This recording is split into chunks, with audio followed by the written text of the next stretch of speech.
أعوذ بالله من الشيطان الرجيم بسم الله الرحمن الرحيم وهذا صراط ربك مستقيما قد فصلنا الآيات لقوم يذكرون لهم دار السلام عند ربهم وهو وليهم بما كانوا يعملون ويوم يحشرهم جميعا يا معشر الجن قد استكثرتم من الإنس وقال أولياؤهم من الإنس ربنا استمتع بعضنا ببعض وبلغنا أجلنا الذي أجلت لنا قال النار مثواكم خالدين فيها إلا ما شاء الله إن ربك حكيم عليم وكذلك نولي بعض الظالمين بعضا بما كانوا يكسبون صدق اللہ العظیم۔ کل کے درس میں آپ نے سنا کہ اللہ رب العزت جس بندے کو ہدایت دینا چاہتا ہے تو سب سے پہلے اللہ اس بندے کے سینے کو کھول دیتا ہے، پھر ہر بات، سچی بات، میٹھی بات، کامیابی والی بات اس کے دل پہ اثر کرتی ہے، اور اللہ رب العزت جس بندے کو گمراہ کرنا چاہتا ہے، ہدایت کی دولت سے مایوس کرنا چاہتا ہے، ہدایت والی دولت لینا چاہتا ہے، تو سب سے پہلے اس کے سینے کو بند کرتا ہے تاکہ کوئی بات پھر اندر نہ جائے۔ آج اللہ رب العزت صراط مستقیم کی نشاندہی فرمائیں گے۔ نمبر 2، نصیحت حاصل کرنے والوں کے کیا کیا انعام ہوں گے، اور نمبر 3، قیامت والے دن کی ہولناکی کو بیان فرمائیں گے۔ پہلی آیت فرماتے ہیں وَهَذَا صِرَاطُ رَبِّكَ مُسْتَقِيمًا، یہ راستہ ہے تیرے رب کا جو سیدھا ہے۔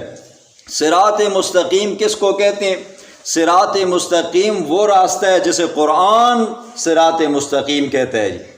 فَاتَّبِعُوا، لہٰذا اس کی پیروی کرو، وَلَا تَتَّبِعُوا السُّبُلَ فَتَفَرَّقَ بِكُمْ عَنْ سَبِيلِهِ، قرآن سے ہٹ کر جس راستے پہ جاؤ گے آپ بہک جاؤ گے، آپ کی دنیا آخرت برباد ہو جائے گی۔ پھر صراط مستقیم وہ راستہ ہے جس کی پیغمبر علیہ السلام نے نشاندہی کی ہے، وضاحت کی ہے۔ پھر صراط مستقیم وہ راستہ ہے جس کے اوپر خلفائے راشدین، اصحاب محمد چلیں، پھر تابعین، تبع تابعین چلیں، یہ صراط مستقیم ہے۔ قد فصلنا الآیات لقوم یذکرون، تحقیق ہم نے اپنی آیات کو کھول کھول کر بیان کیا ہے، کن لوگوں کے لیے؟ لقوم یذکرون، ان لوگوں کے لیے جو نصیحت حاصل کرتے ہیں۔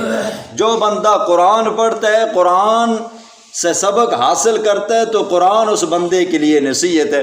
آگے اللہ فرماتے ہیں جو بندہ اس سے نصیحت حاصل کرتا ہے تو اس کا انعام کیا ہوگا؟ فرمایا لہم دار السلام عند ربہم، ان کے لیے دار السلام، سلامتی والا گھر ہے اپنے رب کے پاس۔ سلام، حضرت عبداللہ بن عباس رضی اللہ تعالیٰ عنہ فرماتے ہیں یہ اللہ کا نام ہے جی، اور دار عربی میں گھر کو کہتے ہیں۔ مطلب یہ ہوا کہ اللہ کا گھر، جس بندے کو اللہ کا گھر مل گیا وہ سمجھو بندہ کامیاب ہو گیا۔ اور دار السلام یہ جنت کا نام بھی ہے، اور جس بندے کو جنت مل گئی تو اس بندے کی بھی دنیا آخرت بن گئی۔ یہ پہلا انعام ہے، جو بندہ سیدھے راستے پہ چلتا ہے اللہ رب العزت اس بندے کو دار السلام جنت عطا فرمائیں گے۔ اور دوسرا انعام یہ ہے، قرآن یہ کہتے ہیں جب جنتی لوگ جنت میں داخل ہوں گے وہاں پر اللہ نے ان کے لیے حوریں رکھی ہوئی ہیں۔ حوریں ان جنتیوں کا اکرام کریں گی، مہمان نوازی کریں گی، ان کی آؤ بھگت کریں گی، خوش آمدید کہیں گی، اور وہاں پر غیرمان ہوں گے جو ان کی خدمت خاطر کریں گے جی۔ اور تیسرا انعام یہ ہے کہ قیامت والے جنت کے اندر اللہ رب العزت خود فرمائیں گے سلام قولا من رب رحیم، آج کے دن تمہارے اوپر سلامتی ہے۔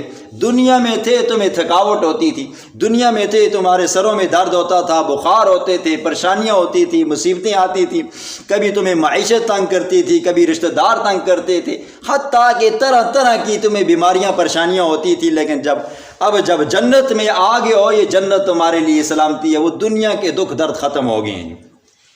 اور دوسرا فرمایا کہ وَهُوَ وَلِيُّهُمْ بِمَا كَانُوا يَعْمَلُونَ، چوتھا انعام یہ ہے کہ اللہ ان کا دوست بن جائے گا، آقا بن جائے گا، اور جس کا اللہ دوست بن جائے نا جی، محبوب بن جائے نا، پھر اللہ اپنے بندوں کو کبھی پھر دکھ نہیں دیتا جی۔ اور آخر میں فرمایا وَيَوْمَ يَحْشُرُهُمْ جَمِيعًا، قیامت کی ہولناکی کو اللہ بیان فرماتے ہیں۔ اللہ فرماتے ہیں کہ جس دن ہم ان سب کو جمع کریں گے جی۔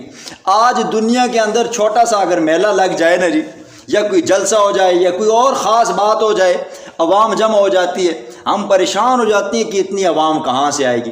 اللہ فرماتے ہیں جس دن وہاں پر تمام مخلوقات جمع ہوگی، آدم علیہ السلام سے لے کر وہ آخری بندہ جو اس دنیا میں آئے گا، یہ ساری مخلوق وہاں پر جمع ہوگی، جنات وہاں پر جمع ہوں گے۔ آج دنیا میں ہمیں جنات نظر نہیں آتے، وہاں پر جنات ہوں گے۔ آج دنیا کے اندر ہمیں فرشتے نظر نہیں آتے، وہاں پر فرشتے بھی ہوں گے۔ وہاں کا منظر ہی عجیب ہوگا جی، عجیب و غریب قسم کا منظر ہوگا۔ جب سب جمع ہوں گے، اللہ فرمائیں گے یا معاشر الجن، اوے جنوں کی جماعت، قد استکثرتم، تحقیق تم نے بہت ساروں کو ملا لیا تھا، من الانس، انسانوں میں سے بہت سارے انسانوں کو تم نے اپنے تابع کر دیا تھا۔ اب بتاؤ کہ وہ کیا منظر تھا۔ دیکھیں جی، بہت ساری جگہ ایسی ہیں جہاں پر جنات آباد ہیں جی، بیابان جگہ ہوتی ہیں، غیر آباد جگہ ہوتی ہیں، تو وہاں پر جنات ہوتے ہیں جو لوگوں کو تنگ کرتے ہیں۔ ایسی ایک جگہ تھی طائف کے میدان کے وجہ ایک جگہ ہے، تو وہاں کے جنگلات بڑے تھے اور پہاڑیاں بھی بڑی تھی، چشمے دار جگہ تھی، لیکن غیر آباد تھی۔ جو بندہ طائف کو جاتا یا طائف سے آتا، اس راستے سے ہو کر آتا جاتا جی۔ ایک دفعہ ایک بندہ وہاں سے گزرا تو ایک جن نے اس کا پلو پکڑا، دامن پکڑا، اس کے کپڑوں کو پکڑا، اسے چھیڑخانی کی، تو وہ بندے نے پیچھے مڑ کر دیکھا تو اسے تو کچھ نظر نہ آیا۔ تھوڑا آگے چلا، پھر اس جن نے اسے تنگ کیا جی، تو اس بندے نے دوبارہ مڑ کر دیکھا تو ڈر گیا جی۔ دل میں یہ بات تھی نا کہ اس جگہ پہ جنات ہوتے جو بندوں کو تنگ کرتے ہیں، اور وہ وہاں سے بھاگا اور پیچھے مڑ کر منتیں سماجتے کرنے لگا۔ کہا میں آپ کی امان میں آتا ہوں، مجھے تنگ مت کرو۔ حالانکہ امان کس کی چاہیے؟ یہ اللہ کی چاہیے۔ ہم ہر وقت یہ کہتے ہیں اعوذ باللہ اعوذ باللہ، لیکن اس بندے نے کہا میں تیری امان میں آتا ہوں، یہ میرے پاس ستو ہے، کھجوریں ہیں، اور یہ میرے پاس جو کچھ بھی ہے تم لے لو، لیکن مجھے کچھ مت کہو جی۔ جنات نے بھی سوچا جی، تھوڑی سی چھیڑخانی کی ہے، اس بندے کے کپڑے ہم نے کھینچے، بندہ منتیں بھی کر رہا ہے اور مال متا بھی مل رہا ہے، لہٰذا کیا کرتے ہیں جی، آج کے بعد یہ کام شروع کر دیتے۔ انہوں نے سمجھا کہ ہم بھی کوئی چیز ہیں، انہوں نے لوگوں کو تنگ کرنا شروع کر دیا۔ اب جو بندہ وہاں سے جاتا تو سارا کھانا غلہ اناج وہاں پہ پھینک جاتا اور ان کی پناہ میں آتا، گزرتا جاتا۔ یہ منظر انہوں نے سارا بنا لیا۔ پھر اللہ فرماتے ہیں جس دن ہم جمع کر کے جنات کو کہیں گے نا، قد استکثرتم، تم نے بہت سارے لوگوں کو ملا لیا تھا، وقال اولیاء من الانس، وہ لوگ جو دنیا میں جنات کی پناہ میں آتے تھے، جنات کو اپنا مشکل کشا مانتے تھے نا جی، وہاں پر کہیں گے ربنا استمتع بعضنا ببعض، اے اللہ ہم میں سے بعض نے بعض کے ساتھ نفع اٹھایا ہے، ہم نے ان سے یہ نفع اٹھایا ہے، ہم جاتے تھے تھوڑا بہت غلہ اناج ہوتا تھا ان کو دے دیتے تھے، یہ ہمیں کچھ کہتے نہیں تھے۔ اور جنات کہیں گے ہمیں تو بس یہ ہے کہ کھانا غلہ اناج ضرورت ہوتا تھا اور ہم ان سے تھوڑی چھیڑخانی کرتے تھے اور یہ ہمیں غلہ اناج دے دیتے تھے۔ آگے فرماتے ہیں وَبَلَغْنَا أَجَلَنَا الَّذِي أَجَّلْتَ لَنَا، یہ دنیا میں ہم یہ کام کرتے رہے، ہم ان سے پناہ مانگتے رہے، ان سے ڈرتے رہے، ان کے نام کی یہ دیتے رہے ستو شتو کھجوریں، تو اب حالت یہاں تک پہنچائی کہ ہماری موت ہوگی۔ جب موت ہوگی اللہ فرمائیں گے قال النار، یہ دنیا میں تم نے ان کی پناہ حاصل کی ہے نا، النار مسواکم خالدین فیہا، یہ جہنم تمہارا ٹھکانہ ہے، خالدین فیہا، ہمیشہ رہو گے اس کے اندر، الا ما شاء اللہ، مگر وہ جو چاہے گا اللہ۔ دیکھیں جی قیامت والے دن دو طرح کا عذاب بندے کو دیا جائے گا۔ ایک بندے کو جہنم کی گرمی کا عذاب دیا جائے گا اور بندے کو ایک ٹھنڈک کا عذاب دیا جائے گا۔ جہنم کے بہت سارے طبقات ہیں جی، ایک طبقہ زمہریر کا ہے جی، وہاں پر بندے کو پھینکا جائے گا تو بندہ کیا ہو جائے گا، یہ دنیا کے حساب سے فریج کے اندر کوئی چیز رکھی جائے تو برف بن جاتی ہے جی، تو وہاں پر بندہ زمہریر ٹھنڈا یخ ہو جائے گا جی۔ حدیث میں آتا ہے اللہ کے پیغمبر نے فرمایا کہ جہنم نے اللہ کے دربار میں شکایت کی، جہنم نے، دوزخ نے اللہ سے شکایت کی۔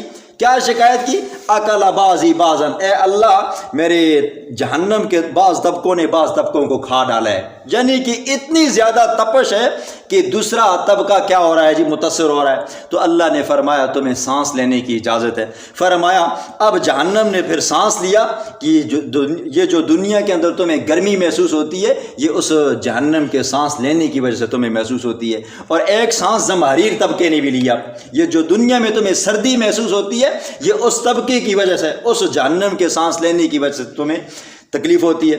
اب دیکھیں جی، اعتراض کرنے والا بندہ اعتراض کرتا ہے جی، ملحد بے دین قسم کا بندہ اعتراض کرتا ہے، یہ بات تو ہمیں سمجھ آتی ہے کہ انسانوں کو آگ کا عذاب دیا جائے تو انسان جل جائیں گے، لیکن یہ جو جنات ہیں یہ تو بنائی آگ سے جاتے ہیں، ان کو کیسے عذاب دیا جائے گا؟ دیکھیں جی، جنات کو دنیا کی آگ سے بنایا گیا ہے، اور دنیا کی آگ جہنم کی آگ کے مقابلے میں صرف 1% ہے، اور جہنم کی آگ 69% تیز ہے جی، تو یہ عذاب جنات کو بھی ہوگا، یہ بھی جل جائیں گے۔ اور ایک واقعہ اور بھی مشہور ہے، ایک بندے نے دوسرے کے سامنے اعتراض کیا، کہا کہ جنات کو وہاں پر جو آگ جلائے گی تو ان کو تو تکلیف ہی نہ ہوگی کیونکہ وہ تو بنے ہوئے آگ سے ہیں۔ تو اس بندے نے نیچے سے ڈھیلا اٹھایا نا جی مٹی کا، اور اس بندے کے سر پہ دے مارا جی، جب سر پہ لگا نا تو خون بے پڑا نا، اور بندے کو تکلیف ہوئی، کہا تم نے یہ کیا کر دیا بدبخت انسان؟ اس نے کہا میں نے تمہیں سمجھانا چاہا، اور سمجھانے کا طریقہ یہ تھا کیونکہ تم بھی مٹی سے بنے ہو، دیکھو میں نے مٹی کا ڈھیلا اٹھا کر تمہیں مارا ہے، درد بھی ہوا، خون بھی آیا۔ اس طرح جنات کو جب آگ میں ڈالا جائے گا ان کو تکلیف بھی ہوگی، یہ ساری محنتیں مشقتیں ان کے ساتھ بھی ہوں گی۔ آگے اللہ فرماتے ہیں ان ربک حکیم علیم، آپ کا رب کیا ہے جی، حکمتوں والا جانتا ہے۔ وَكَذَلِكَ نُوَلِّي بَعْضَ الظَّالِمِينَ بَعْضًا بِمَا كَانُوا يَكْسِبُونَ، اسی طرح ہم بعض ظالموں کو بعض ظالموں کا دوست بناتے ہیں۔ دیکھیں جی دنیا کا قانون دستور ہے، پوڈری بندہ پوڈری کو دیکھ کر پہچان لیتا ہے جی، چرسی بندہ چرسی کو دیکھ کر پہچان لیتا ہے، تو ظالم ظالم کو دیکھ کر پہچان لیتے ہیں۔ تو ایک ظالم جہاں کہیں پہ پھنس جاتا ہے نا جی، دوسرا جو اس کا دوست بن جاتا ہے، جب دوست بنتا ہے نا پھر یہ ایک دوسرے کو سپورٹ کرتے ہیں۔ تو اللہ فرماتے ہیں ہم ظالموں کو دنیا کے اندر ایک دوسرے کا دوست بناتے ہیں، بوجہ کس کے، بما کانوا یکسبون، اس وجہ سے کہ یہ ان کی کمائیاں بھی ایسی ہوتی ہیں کہ یہ جو کام کرتے ہیں ظالموں والے ہیں، تو جو دوسرا دوست ہوگا وہ بھی ظالم ہے، تو جب ظالم ظالم ملتا ہے تو پھر دوست بن جاتا ہے جی۔ بسم اللہ الرحمن الرحیم وَهَذَا صِرَاطُ رَبِّكَ مُسْتَقِيمًا، یہ راستہ ہے تیرے رب کا سیدھا۔ قد فصلنا الآیات، تحقیق ہم نے کھول کھول کر بیان کیے ہیں الآیات، آیات کو، لقوم یذکرون، واسطے اس قوم کی جو نصیحت حاصل کرتی ہے، لہم دار السلام، ان کے لیے دار السلام سلامتی کا گھر ہے، عند ربہم، ان کے رب کے پاس، وَهُوَ وَلِيُّهُمْ، اور وہ اللہ ان کا دوست ہے، حقا بما كانوا يعملون، بسبب اس کے کہ وہ دنیا میں اچھے اعمال کیا کرتے تھے۔ وَيَوْمَ يَحْشُرُهُمْ جَمِيعًا، اور جس دن اللہ جمع کرے گا ان سب کو، یا معشر الجن، پھر کہے گا اے جنوں کی جماعت، قد استکثرتم، تحقیق تم نے ملا لیا تھا، تابع کر دیا تھا، من الانس، بہت سارے انسانوں کو، وقال اولیاؤہم، کہیں گے ان کے دوست، من الانس، انسانوں میں سے، ربنا، اے ہمارے رب، استمتع بعضنا ببعض، ہم میں سے بعض نے بعض کے ذریعے نفع اٹھایا، وبلغنا، اور ہم پہنچے، اجلنا الذی، اس نیٹے کو، اجلت لنا، جو تو نے ہمارے لیے مقرر کیا تھا، قال، اللہ فرمائیں گے، النار مسواکم، جہنم تمہارا ٹھکانہ ہے، خالدین فیہا، ہمیشہ رہو گے اس میں، الا ما شاء اللہ، مگر وہ جو اللہ چاہے گا، ان ربک حکیم علیم، بے شک آپ کا رب حکیم، حکمتوں والا ہے، علیم، جاننے والا ہے، وکذالک نولی، اسی طرح ہم دوست بناتے ہیں، بعض الظالمین بعضا، بعض ظالموں کو بعض کا، بما کانوا یکسبون، بوجہ اس کے کانوا یکسبون، وہ جو کمائی کرتے ہیں۔